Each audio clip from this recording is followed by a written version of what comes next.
It's been a process, but he's gotten better every day. Being, like I said, even when we talk about Demo being able to go inside and outside, that's tough to do as a rookie. But he puts the work in, and you've seen that with a lot of our rookies. Just the way that they can excel this quickly, you can tell they're putting the time in. We got guys that are serious, they care, they're putting the extra time in, and they did it over the time off too. That's why when they come back, and not only did they retain stuff, but you saw some increase in, how they're improving. That shows that, this guy's, we got the right guy. We knew that about the guys that we targeted and that we got, but to see that with him and some of the other guys as well, it's really encouraging because that's who we are.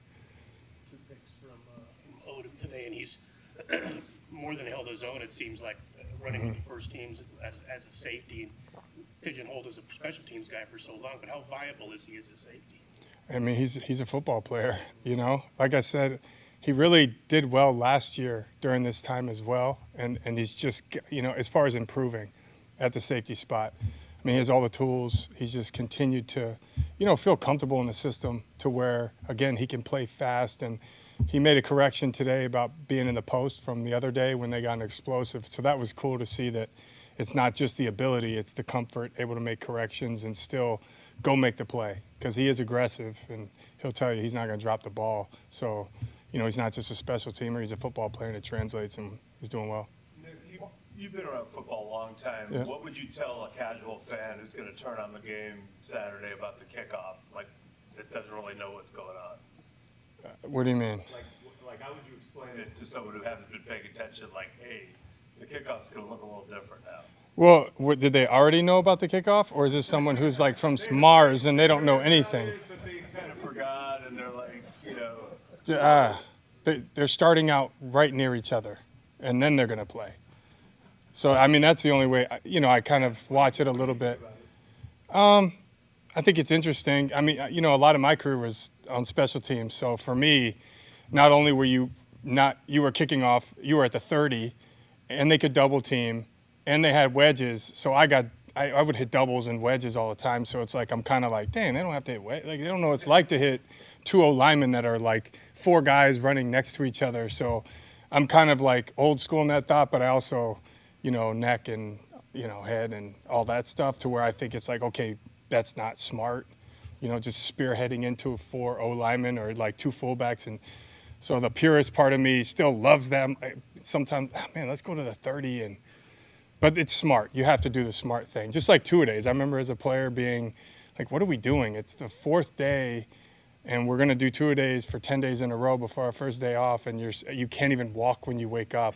And I'm like, I have 2 practices today? Like, what are we doing? So you always hear the guys before me even had it worse. So I think it's just the progress of how smart the NFL is with the ownership and just the competition committee. And, they know what they're doing. I think with, how they're dealing with how we practice and how it translates to the games, like the kickoff. So I think if someone knew about it, they would just, hey, they're going to be a little bit closer, and now they're going to hit. Just like, tackling guys. You can't use your head, over and, pulling people down with the horse collar and stuff like that. It just, the game's changed, but it's still violent. That's what I want us to realize. Like, no matter how the rules change, we still have to play in a violent way, just safe and legal. Is there less risk? Do you think there's less risk with the guys so close together? And if so, could you put 2 linemen together? Oh, I don't know all those rules. I mean, I think that's why they did it. I think you're taking out the high-speed collision.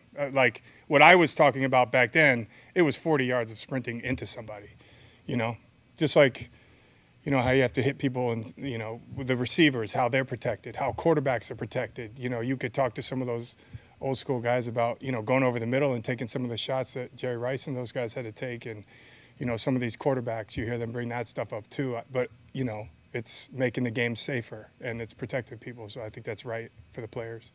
Nick, you got great corner depth. I thought Womack had a good practice today. They did.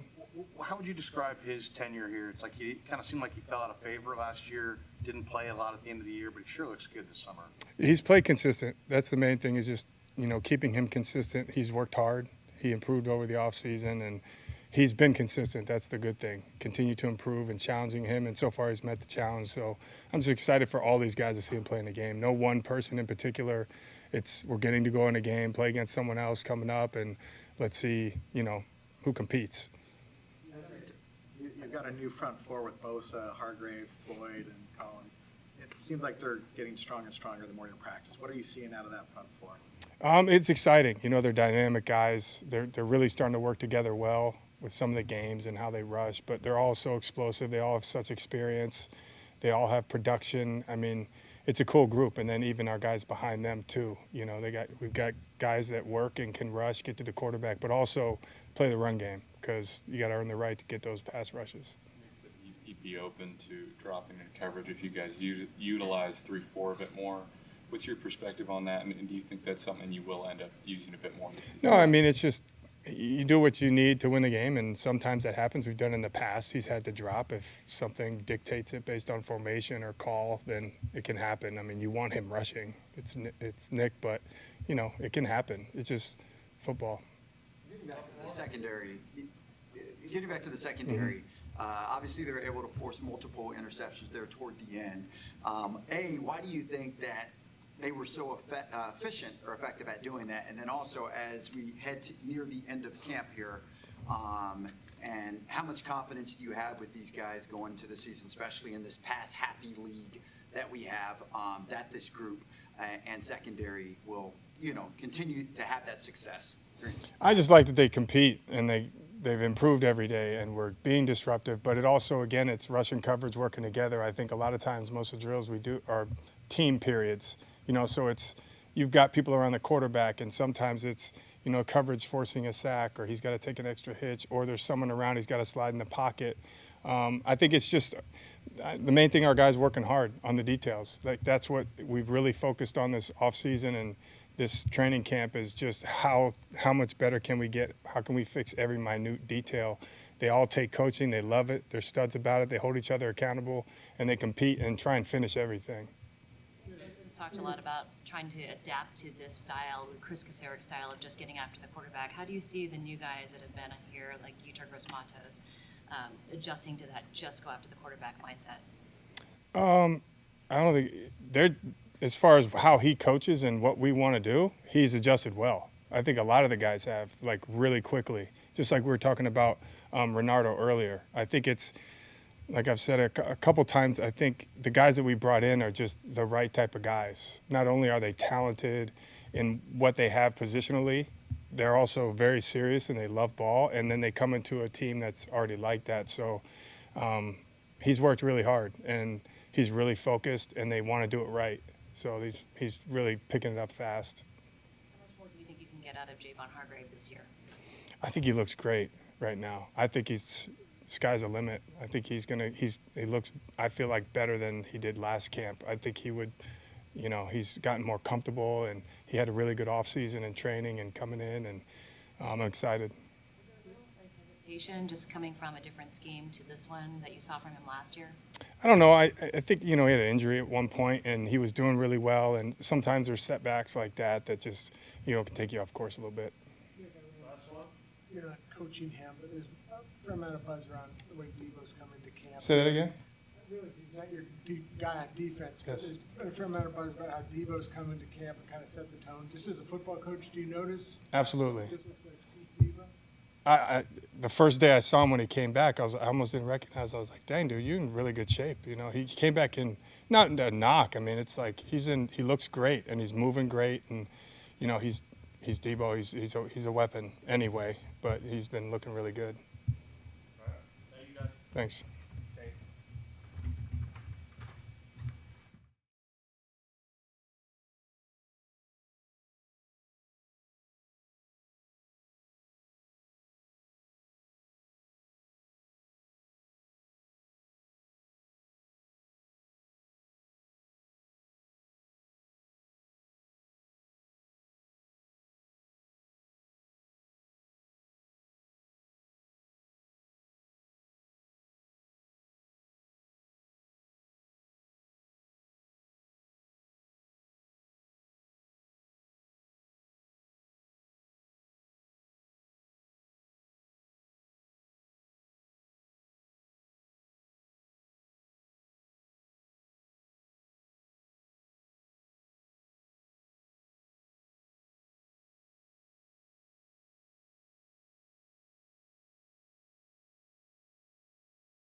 Yeah, just a little minor, something to let it relax today. Yeah, nothing major at all.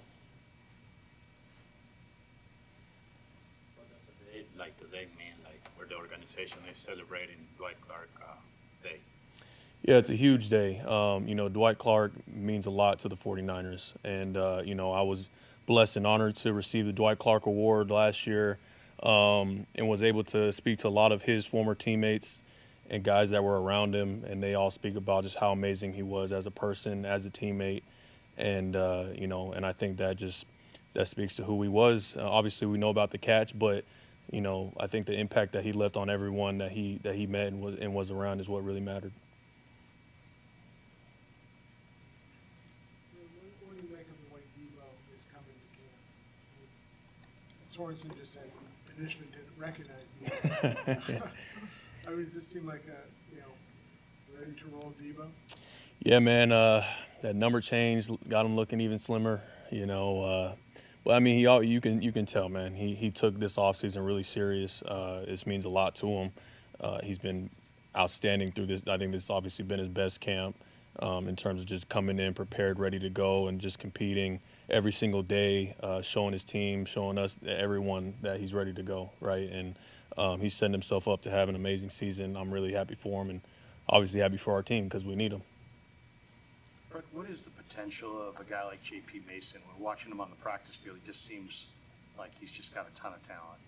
Yeah, JP, man, I've always been a huge fan of his, man. I've always been in his corner, especially the guys who come in undrafted who you're like, you don't really know what to expect of those guys. And, you could tell from day one he came in with a chip on his shoulder just with the way that he ran the football, and has played crucial minutes for us in crucial moments in the time that he's been here. And, I had the pleasure of working out with him this offseason. He stayed back here with me and Flanagan Fowles, Curtis Robinson.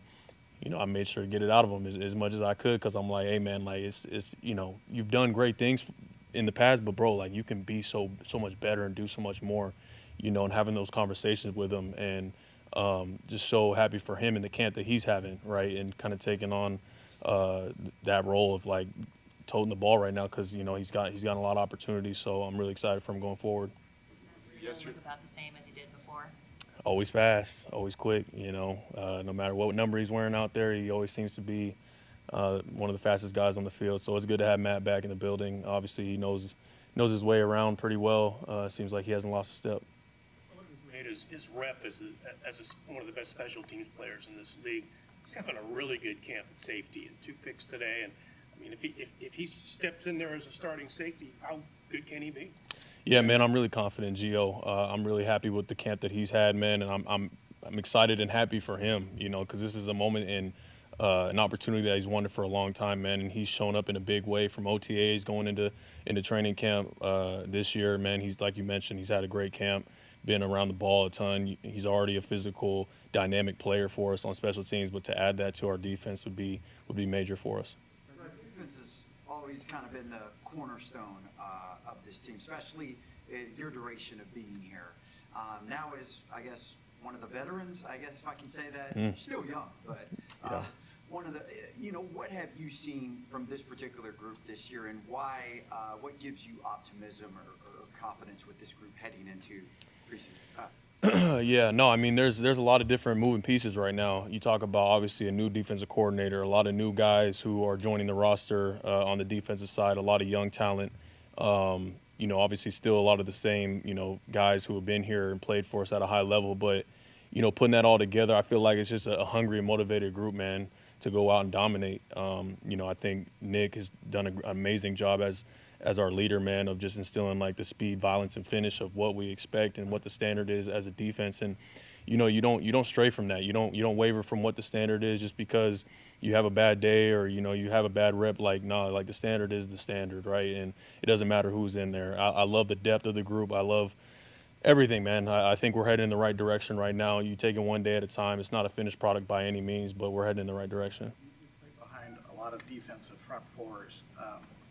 You have a couple new guys there this year with Malik Collins and Leonard Floyd, with Hargrave and Nick. Is there a certain dynamic that's starting to emerge, I guess, that you can identify that's different? Yeah, man. I mean, every year is different. I think this group is different as well.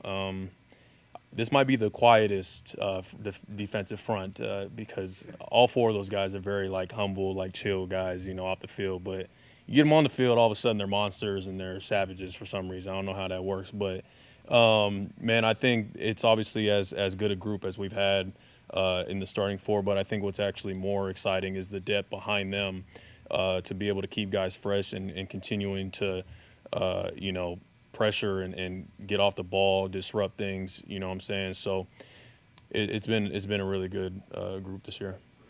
Responsibility do you feel? You talked about new defensive coordinator, a lot of young guys that are hungry. What sort of responsibility do you feel to make sure everything runs smoothly and have an impact on how the defense looks?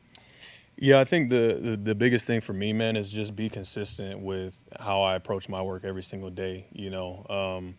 I've always tried to be a leader by example first and foremost. All the other extra rah-rah stuff, like that's great and all for when it's needed, but I got to be the guy that the team relies on me to be every single day. I can't just show up one day and be Superman. The next day I'm over there, I'm just Clark Kent. You know what I'm saying? Like I gotta be Superman every day, and that's just my expectation of myself for my teammates, for my team.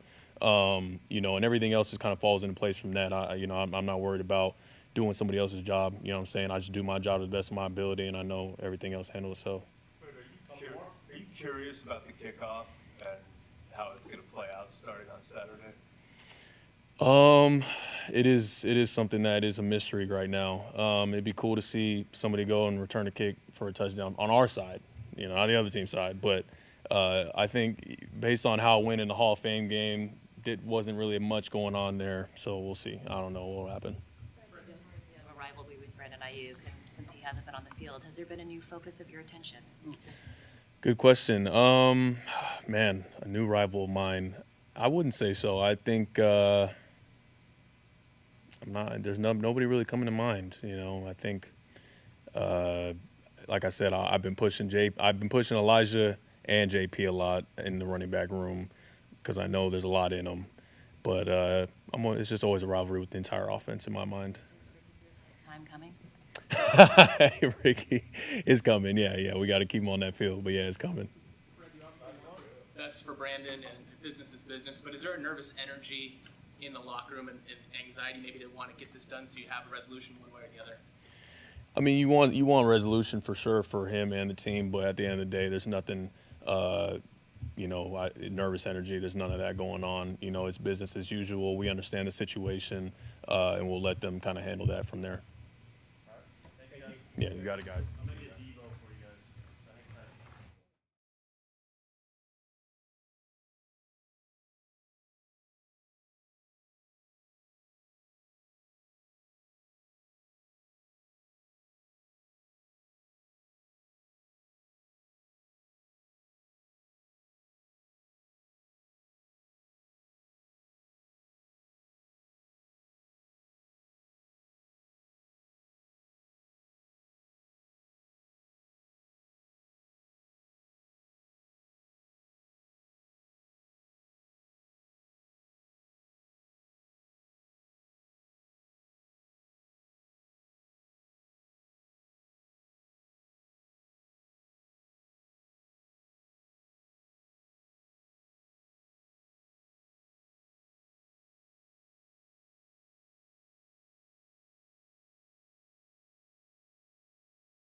remembering Dwight Clark, the organization, what it means for you personally.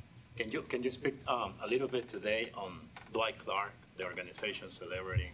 Oh yeah. Celebrating? Team meeting this morning showed a clip of a lot of people talking about Dwight and the catch, and how it kind of changed the organization for us, like making a Super Bowl run, and just an outstanding catch to get the guys to go to the Super Bowl, and then they get the winning. People have talked about the way you come into camp, the shape you're in, the kind of the tone you're setting. We discussed your off-season work and what was some of your motivations? One of my motivations is for sure like losing 2 Super Bowls. We was always there, so in my mind, I'm doing everything possible to be in the best shape, being the best player, being the best version of myself to come back and continue to help this team go on those runs that we know we're capable of. Is there any, you reach a point in your career, like, it's been discussed, like, when you talked about trading you during the draft, there's, uncertainty regarding next year. Is that all part of it too, wanting to make sure everyone knows you're still the same guy? Trade talk is trade talk. I sat down and talked to Kyle, talked to John, and like I said earlier in the interviews, we put that behind us. That's not a thought in my mind right now, but we just go out here every day, build where our feet are, and just continue to get better as a team. What do you think of the new kickoff rule, and are you curious to see how it goes? I'm definitely curious because watching the first preseason game, it was kind of not what I thought. But, I mean, that's the first time of, seeing it live. And, it takes practice to get where you want to be in any aspect of the game. But just watching it, I mean, there's a lot of opportunities. And I feel like a lot of kickoff teams going to put a lot of skilled guys out there that's able to move around people and go out there and make tackles as well. So it teaches on. Do you think it's suited to your game and your style of running? For sure. You kind of give the receiving team like a 5-yard cushion to block somebody, and anybody on this team, from all the guys that touch the ball, like you see a crease and you just see how fast we hit it. Besides just the special teams and what you're doing on offense, you're very active this camp. Are you enjoying this camp? Oh yeah, camp is. The second part of the question is it also bittersweet not having BA on the field with you at the same time? It's kind of weird for sure. I remember last year when we played the Giants. I had went to him. I was like, bro, I never knew how weird it was for you not to be on the field at the same time. And, the time that I was out and he was out there by himself, and it was just like, I kind of see what you feel like. Kind of feel awkward with, being with somebody out there for 4 years straight or whatever. But, business is business, and you know how it goes. I guess on that same note, how much of that, you obviously went through it 2 years ago, how much of that has been distraction, shall I say, and how much of it is, if you could tell Brandon anything, I'm sure you still talk to him. Mm-hmm. What is it like without your fellow comrade? I still talk to him every day. He in meetings, we still chop it up, and not even about the things that's going on, but just like brother talk. Regardless of whatever happens, it's still my guy. I love him to death. What he here, he there, wherever. But man, like I just said, like business is business, and like just going out there and like I can only control the things that I can control, and so I just go out there and do the best I can at my job. How much has Deommodore Lenoir improved his game, and how? Oh man, we was over there chopping it up. I think like probably like 2 practices ago, and Juwan was over there throwing the ball. He was like, "Man, you see I come play for receiver for real," and like his ball skills has been through the roof. And you know what, you get better as years go. And the more you see things, the more your instincts get involved. And I think it's the instincts and ball skills is through the roof right now. Have you noticed a difference with him after working with Brandon Staley so much this offseason? Like I just said, with time you get better, and I feel like he's making a leap every year. Improved the last year. It seems like he's having a great camp. I wouldn't even say it's improved because Juwan has been the most consistent receiver that we have, day in and day out for his blocking, going out making plays. That's why we call it 3rd and Juwan. But just coming in better shape, ball skills got way better, and every time you see Juwan out there, he's giving everything he got, every route, every play. If I may ask a personal question, how much do you weigh? Enough. Let me try again. Is this the lightest you've been? Yeah, for sure. The lightest I've been since I entered the league, for sure. Been said about just everything that you bring, from receiving to running the ball, the backfield, returning. you're like the ultimate weapon. Do you feel that there's any part of your game that you have yet to unleash and maybe we're not ready to see yet that you've been working on? You know, it's crazy. I really don't know. Actually, I never knew until Kyle put me in a position to do things I haven't never done before. So you never know what he's capable of week in and week out. He got new and different things every week. So, I mean, when you guys see it, I'll see it, you know. How's Ricky Pearsall been in the meeting room, and what have you seen from him on the field? He's doing pretty good. They got a little shoulder, got a nick. So, you know, it's kind of hard as a rookie, like in and out. And, you know, he came in dealing with the hamstring. But he's been more, like, dialed in on details in the meeting and doing the best he can in the meeting room that, you know, that he's not able to be out there every day. So he's kind of staying on top of everything that he's, you know, that he can. You notice Renardo Green at all? Does he stand out to you? Yeah, my locker mate. That's my guy. For sure, like the attitude, his demeanor of, you know, who he are and who he want to be in this league. And I see him every day just take leaps and leaps and leaps. And that's like one thing he talk about every day. He's like, man, I just want to play man to man. I don't like playing zone, but you know, in this league, you can't play man to man every play. But you know, just a funny guy, and it's just like being around him. Do you ever sit with Purdy and watch film, just one-on-one with him? Nah. Yeah, for sure. That's Kyle's job, man. Kyle handled the quarterbacks for sure. All right.